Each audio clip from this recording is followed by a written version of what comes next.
శ్రీ గురుభ్యో నమః. వారం వర్జం. ఏప్రిల్ 16, 2026 గురువారం.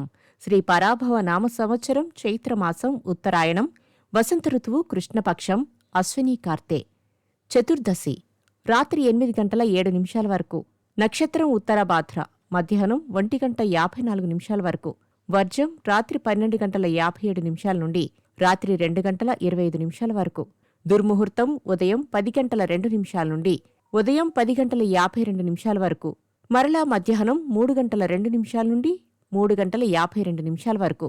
రాహుకాలం మధ్యాహ్నం 1 గంట 30 నిమిషాల నుండి 3 గంటల వరకు. ద్వాదశ రాశుల వారు ఈరోజు చేసుకోవాల్సిన పూజలు. కనకధార స్తోత్రం చదవండి. ద్వాదశ రాశులు. మేషరాశి. రాజకీయ నాయకులతో ముడిపడి ఉన్న పనులను సాధ్యమైనంత త్వరగా ముగించుట చెప్పదగినది. వృషభరాశి. సంతానము విషయంలో తీవ్రమైన ఆలోచనలు చేసి కీలక నిర్ణయాలను తీసుకుంటారు. మిథున రాశి. క్రమశిక్షణాయుతమైన జీవితానికి ప్రాముఖ్యతనిచ్చి లాభపడతారు. స్త్రీలతో విభేదాలు లాభించవు. కర్కాటక రాశి. ఊహించని ఆహ్వానాలు అందుతాయి. సంఘంలో గౌరవ ప్రతిష్టలు పెరుగుతాయి. రుణాలు తీరుతాయి. సింహరాశి. ప్రేమ విషయంలో నిదానం అవసరం. విదేశాల నుండి ఆహ్వానాలు అందుతాయి. నూతన ప్రయత్నాలు ఫలిస్తాయి. కన్యారాశి. ఆత్మవిశ్వాసం పట్టుదలతో ముందుకు సాగి పనులు నిదానంగా పూర్తి చేస్తారు.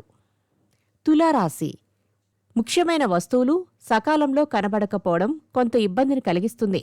సన్నిహితుల నుండి సమాచారాన్ని అందుకుంటారు. వృశ్చిక రాశి. లక్ష్య సాధనలో ప్రతిబంధకాలు తప్పవు. భూ వివాదాలు, కోర్టు కేసులు చికాకు పరుస్తాయి. బంధువుల కలయిక. ధనస్సు రాశి. ఆత్మీయుల సహకారంతో సమస్యలు కొంతవరకు తీరుతాయి. గృహ నిర్మాణ యత్నాలలో తొందరపాటు వద్దు. మకర రాశి. ఆర్థిక పరిస్థితి అంతంత మాత్రంగా ఉన్నా అవసరాలకు డబ్బు అందుతుంది. క్రయ విక్రయాలలో ప్రోత్సాహం. కుంభరాశి. శుభకార్య ప్రయత్నాలలో శుభసూచనలు కనబడతాయి. ఇతరులకు మీ వంతు సహాయం అందించగలుగుతారు. మీనరాశి. వ్యవహారాలలో విజయం సాధిస్తారు. మిత్రుల ద్వారా ధనలాభం పొందుతారు. ఉద్యోగులకు పదోన్నతలు. నమస్కారం.